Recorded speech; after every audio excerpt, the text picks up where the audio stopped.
Bueno, agradecemos la presencia el día de hoy de Pedro Luis Castellanos, Superintendente de Salud y Riesgos Laborales, que está con nosotros para hablar de un tema, de los temas más trascendentales en nuestro país, que es el tema de la seguridad social, el tema de la salud. Y agradecemos, Pedro Luis, que nos pueda acompañar hoy, y qué mejor forma de hacerlo que con un café Santo Domingo. Qué maravilla. Bueno para Maravilla. la voz. Qué maravilla. Sí, creo que está un poco afectado, ¿no? Por la gripe. Gracias, Por lo Pedro menos Luis. por el calientito. Sí, por acompañarnos. Quizás vamos a Ir directo, iniciar, ¿no? De manera directa con un tema que ha estado en estos momentos en el debate, que es la reciente resolución del Consejo Nacional de la Seguridad Social, que entre otros aspectos implica una ampliación de cobertura, pero incrementa la cápita para los afiliados. Pero de entrada lo que quisiéramos es saber tu evaluación general de esta nueva resolución del Consejo Nacional de la Seguridad Social. Bien, buenos días. Buenos días. Vamos a ver si podemos. Pido disculpas a los amables televidentes. Hay cosas que uno no controla. Así es. Amaneció disfónico. Pero no quise perder la oportunidad de intercambiar con ustedes y con los amables televidentes. Mira, hay quejas de muchos sectores de la sociedad frente al seguro familiar de salud. Nosotros hemos hecho numerosos encuentros con distintos sectores de la sociedad desde el año pasado y este año, justamente para recoger ese sentir de la población. Y ciertamente nosotros no podemos ser ni ciegos ni sordos a las quejas de la ciudadanía, pero las quejas no son tanto porque quieren regresar al pasado, sino porque esperan mejores resultados del seguro familiar de salud. Esta resolución tiene la virtud, por un lado aumenta las coberturas, hay 36 nuevos procedimientos, algunos de ellos largamente demandados por los especialistas y por la ciudadanía. Después puedo dar algunos ejemplos. Incrementa 15 medicamentos nuevos, 2 de ellos de muy alto costo y 2 específicamente para personas con discapacidad. También incluye la silla de ruedas y los aditamentos necesarios para usarlas y los coches especiales para niños especiales con discapacidad severa. El otro componente, porque tiene 3 grandes componentes, esta resolución, que es la 48207. El otro componente es corregir el efecto de la inflación acumulada en 2 años, desde septiembre del 2017 hasta agosto del 2019. Esto se hace periódicamente, pero aun cuando afortunadamente somos un país de inflación baja, pues hay inflación, y la inflación en salud es mayor, en los últimos tiempos ha sido mayor que la inflación general del país. El tercer componente es que acoge un acuerdo establecido entre el gremio médico, la Asociación de Clínicas Privadas y las ARS, que conlleva un incremento de algunas tarifas. Una de ellas es un incremento en las consultas. Eso eleva los 300 pesos que se pagaban por consultas a 500. Esa es la tarifa mínima, es bueno aclarar siempre. Tarifa mínima para los médicos. para consultas. Para consultas. Se aumenta de 300 pesos a 500. Es como el 60% de incremento. Ese es un esfuerzo grande, porque son 10 millones de consultas por año. Un peso que se aumente, son 10 millones que se incrementa el costo.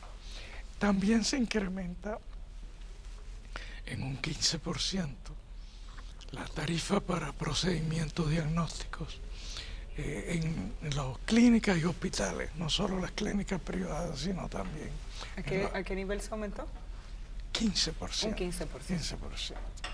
15%. El acoger este acuerdo, yo quiero destacarlo, porque es lo que no está escrito. Es la primera vez que ocurre en el sistema que se llega a un acuerdo entre las ARS y los prestadores de servicios de salud más importantes. No todos, pues, no entraron las farmacias, los laboratorios, etc. Pero los más importantes, los médicos, hospitales y clínicas.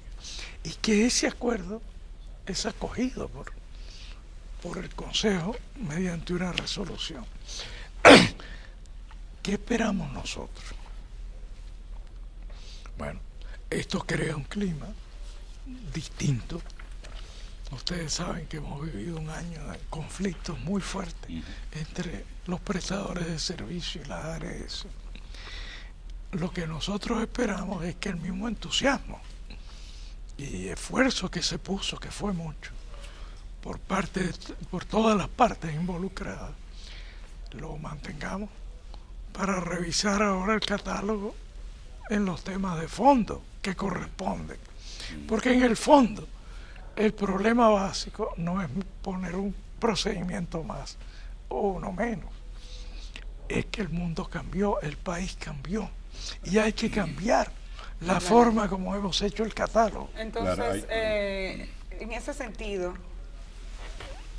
desde que se creó la Ley de Seguridad Social se ha dicho que debimos empezar por la atención primaria. Me llamó la atención que en medio de esta discusión se ha informado que no hay recursos para iniciar la atención primaria, cuando parecería que precisamente la manera en la que hemos empezado es lo que incluso encarece la manera en la que se cubre el sistema de salud en nuestro país. ¿Cómo se puede entender que ahora no hay dinero para empezar por el principio? Sí, a mí me alegra mucho. Ustedes saben que por un año más o menos hemos hecho un enorme esfuerzo desde la superintendencia para explicar, para educar a distintos sectores de la sociedad sobre la importancia de que en el catálogo del Seguro Familiar de Salud se incorporen coberturas explícitas que garanticen el desarrollo de la atención primaria en el país y en el sistema de seguridad social. De manera que a mí me alegra muchísimo que esa sociedad reaccione demandando que se cumpla con esta necesidad. Es una necesidad por tres cosas. En primer lugar, porque es la única manera de lograr mejores resultados en la salud de los afiliados con los recursos que el sistema dispone. En segundo lugar, porque es una garantía de sostenibilidad del sistema, que cada vez que introducimos algo es comida para hoy y riesgo de hambre para mañana. Y en tercer lugar, porque es la mejor forma de impulsar una reestructuración de la forma de atención a los afiliados y a la población en general, de manera que sea mucho más eficiente y productivo el sistema. De manera que a mí me alegra. Pero tengo que decir, yo estaba ahí, en esa rueda de prensa del señor ministro del Trabajo. A mí me consta el compromiso que el ministro tiene con el tema de la incorporación de la atención primaria en el catálogo. y también del Consejo en general. Lo que ha frenado el proceso de incorporación no es la falta de dinero. Lo que lo ha frenado, todos sabemos que es la oposición de algunos sectores en el país. Que ven afectados sus intereses con la entrada de la atención primaria. A mí no me gusta especular sobre Bueno, lo que la gente tiene en eso la lo digo cabeza, yo. tiene en la cabeza, pero, Sí. pero el hecho es que la razón no ha sido de dinero. Y la razón no es económica. La superintendencia hizo los estudios correspondientes y hay disponibilidad de recursos para hacerlo. Lo que yo escuché que el ministro dijo es que para incorporarlo efectivamente se requiere un incremento importante del per cápita, poco más de 100 pesos. Ahora se subieron 90. ¿Cuánto se está pagando? Alrededor, hay que subir alrededor de 120 pesos. Si se aprueba todo lo que propusimos, si se hace de manera ¿Y progresiva. por qué no se aprovechó ahora con el incremento del cápita, utilizar recursos de eso para la atención primaria? Porque una de las críticas que se hace a esta resolución del Consejo Nacional de la Seguridad Social es que beneficia fundamentalmente a las ARS, clínicas privadas y los médicos, y no se aprovechó para todo el sistema de atención primaria. Bueno, no es del todo cierto que solo favorece, ya dije que se incorporaron 36 nuevos procedimientos, 15 nuevos medicamentos, silla de ruedas, etcétera. Pero sí beneficia a los prestadores, a la ARS porque les corrige la inflación, porque no hubo un incremento de los gastos administrativos, el margen de tolerancia de gasto. Realmente, si somos justos, los más beneficiados fueron los prestadores y los afiliados con esa resolución. Y no todos los afiliados, Pedro, bueno, los que necesitan lo es del un régimen medicamento contributivo, porque El lo del régimen no. es subsidiado y los pensionados no fueron igualmente beneficiados. Eso no implica una desigualdad en materia de reconocimiento de derechos. Eso sí, es un tema de disponibilidad de recursos. Se pospuso por 6 meses. ¿Por qué?